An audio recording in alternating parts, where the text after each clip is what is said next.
So I've had a bit of a revelation today. Turns out I might be able to use the existing Seat Ibiza electric power steering pump, which is here. So thank Christ I never got rid of the car. So I'm going to whip this off now and see what fittings it needs. Hopefully I haven't thrown all the connector ends away, because I did think to myself, I'll never need that, I'll bung them. So I don't know if I kept it in the bag or not, so we'll have to have a look in a minute. Let's get this off. Right, so I've managed to get it all loose. It's all currently out of here at the moment. I've got a feed line and a return line, which is one under here. So I'm just going to cut these now, and I'm going to have these ends all remade up. God, I'm so happy, guys, I had to share this with you. Went through my bag of junk and look what I had. Power steering connectors, the electric pump, all labelled by my good self. That is why you don't throw this stuff away to the very end of the project. Not that we're at the end of the project, but it's getting nearer. So these boys will go down there, like that. Quite an easy one to wire as it goes. Do I need to find the ECU wire? I'm not sure whether I'm going to put it, not sure if I'm going to put it to CAN bus or not, but we'll see. I don't exactly know what that will bring to the party, because I haven't got a steering angle sensor, and I'm not changing the rack, so that's as good as it gets. So basically it's heavy red out of this big connector here. Let me see if I can show you. Heavy red, big brown earth. We've got this small wire here which got two oranges, which are your CAN bus, which I can take to the OBD sensor if I want. Then we've also got this, which generally yellow and black does state that it's power. So that probably switches it on via ignition, I would say, whereas these boys here would be heavy from the battery, relayed over as well. So yeah, all good. Hopefully we can get this sucker working. So cleaned it all up, positioned it in place. This is kind of where I'm thinking of putting it, on the bottom lower right hand side. I think the cooler should be thereabouts here, so I'm thinking that will possibly go. I could mount it off the bulkhead, but I really don't want to, because these are really noisy. So from what I've seen in the videos online, they seem to be really noisy. So I've got these ends to have made up, and then they'll follow all the way around the back to the power steering, which is down that way, down there. So yeah, I'll probably continue on with this tomorrow. Not bad though, pretty factory. So couldn't show you this bit working, but I'm pretty chuffed about this. So basically that's the electric power steering pump out of the Seat. What it requires to work, with the very good help of Barry, who just helped me out with this one, because you can't do it with one hand, it needs this heavy 12 volt, needs this ground, and this ignition live. Also, as with the testing I did yesterday, the reason it didn't work, it needs a CAN signal. So I've run the CAN signal direct to the ECU, spliced it off this wire here, which goes to the OBD, and it works perfectly. So perfectly, in fact, it just pumped all the oil all over the truck. So that's fantastic stuff. Never mind though, give it a wipe up. I'm too happy to worry about stuff like that, so it don't really matter. Gonna see what size cable hose I need and fittings, and see if I can get down to Think Automotive and get them to make me some up today while I'm off. Cool.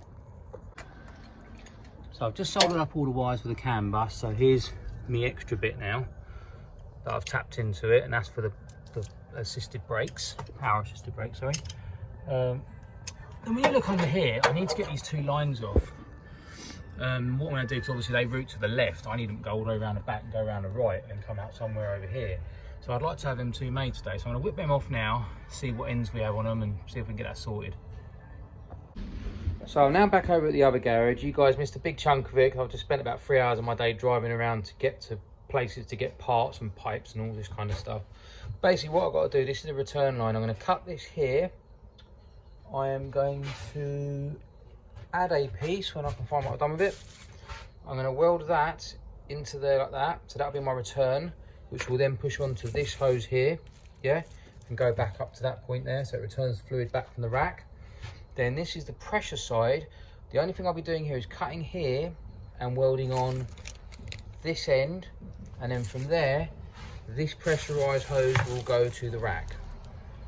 Sorry, no, this pressurized hose will go from there, from the rack to, there's a union under here where it's all oily and a big mess. Then there's also the intercooler part, which I'm going to weld up as well, which is just that bit there. I'll chop off this edge and just finish it all off. So I want to say this, come up against a small snag. So the hole in the fitting isn't big enough to go over the hole in the pipe, or the pipe. As you can see, it doesn't go into it. So just a simple little thing. I'm going to drill that out, slide it over, I can get it nice and straight and weld on the underside. I'd rather not just butt weld that together because it just ain't very good, and that's under high pressure. I'd rather it sunk over it. So that's what I'm going to do now. Right, not very interesting, but I wanted to show you the drilled hole. So basically, I've sunk it in there a little bit more, and now it pops in the hole. So I can hold it up straight and then fill it all in around the edges, and hopefully that will seal good. Then this part here will go to the steering rack. Then this union, which is, you can see it there, can you see it there in the vise? So that's fitting, and that fitting will go onto that compression line that should hold 1500 psi. This thing runs up at 1200 psi, but we're probably going to neck it down by the steering sensor. But I'll get into that deeper when we get back down to the other yard. Right, so I've welded up the other bracket, so that's on. That'll hold the intercooler, so that bit's done. Got a captive bolt there as well, so that's good. Bit wonky, but that'll do. Managed to do these two ends as well. So that's the high pressure end, low pressure push on end. All looks to be all right. So we can hopefully give this a go.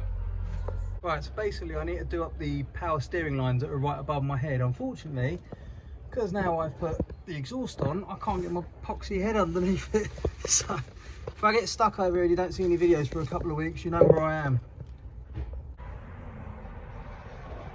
I had to show you guys this. So see this bit of metal here? This was basically facing that way, yeah? So they're both sort of, these two here were facing forward. I then put it in the vise and bent it over, and I said, that will meet that hole there where the earths are. Hey presto, look at that. You couldn't have made it up. Perfect. All right guys, so it's raining again, but I'm still going at it. So here's how I've worked out how to mount it. I've gone off this bracket here, which I made. I've gone off this stand here, which I made, and this perch here that I bent. Heavy power has to go down to the starter, take it directly off a battery. There should be an 80 amp fuse or breaker in between, which there will be, I just haven't ordered it. Earth will just go to the chassis, not a problem. And what I have to do now, because I massively over measured the hose that I need to cut this back. So I'm going to cut it back to about there, and that will kind of give me enough space to be able to get it on and have a little bit of wiggle room at the back to tie it all up. Okay, so that's all mounted in now. I haven't bolted these little bits up, but that's nothing. I mean, she's pretty sturdy. Look at that. That's just one shaft mounting that there. That's good. Done the CAN bus wiring.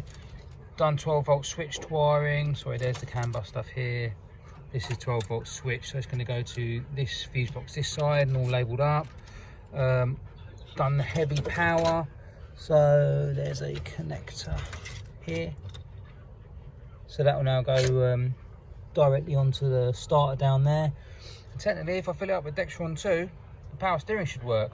But what I want to do is get that the steering angle sensor off the Seat, so that I can at least have that, so you can adjust it apparently. See how that goes. So I'd like to turn the pressure down a little bit, because I don't know exactly what the Talbot requires, but I know this puts out a lot of pressure.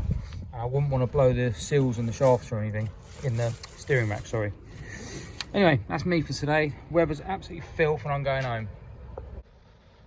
Well, that was a bit sneaky of me. So I finished work and I come down here and started working without showing you guys. So what I've done, just to recap, I've put that bolt on there, put the earth on where my thumb is here. So that part of it's done. Here's the ignition live. Here's the CAN bus wire, so that's connected. Here's a positive wire, which I was literally just about to put down onto that starter, which would be correct, but I have a new addition. I now have this 80 amp breaker, so that goes in between it. Yes, you can run a fuse, but this is the better way to do it. Plus I really like the colour. So I'm going to whack this in there somewhere, put that in line, and hopefully see if the power steering works. I've never actually used one of these before, but they're actually pretty cool. So the only thing that's not cool about it is that you need an Allen key head to take the little grub screw out. But basically, you unscrew the plastic part and you get this red bit, which is a rubber seal for waterproofing it, which is that. So put the plastic on first, rubber seal on next. That hopefully goes in that hole there. I'm struggling because I'm holding the camera, and then you do up that nut. and that's it. So let me continue this and I'll get back to you. Well, wired it all up now, literally just screwing it down and installing it. So here's the first one I've done. For any of you guys that haven't seen this, this is what it is. Oh, focus on it. There we go. It's basically a drill headed self-tapper. Genius. I'll just whack it on the end of the old Makita, bang it in there, just drill it down. Right gang, it's about that time. I'm ready to fill her up. See if we can get some oil into this. Hopefully it won't squirt all over the place.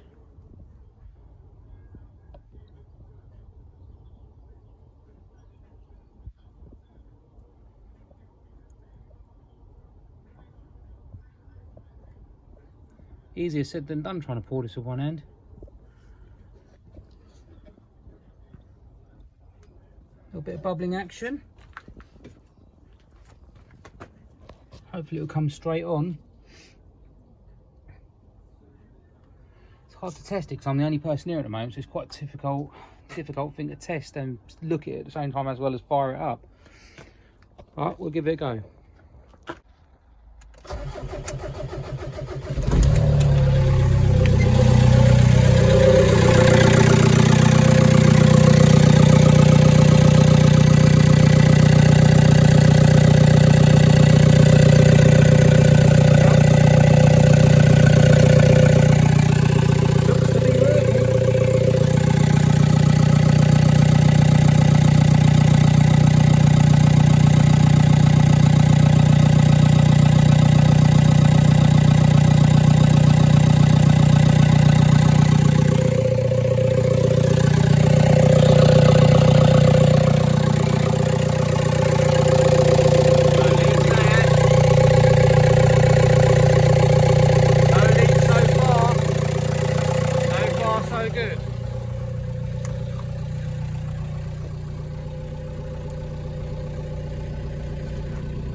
Now I would not say that's doing anything. Right.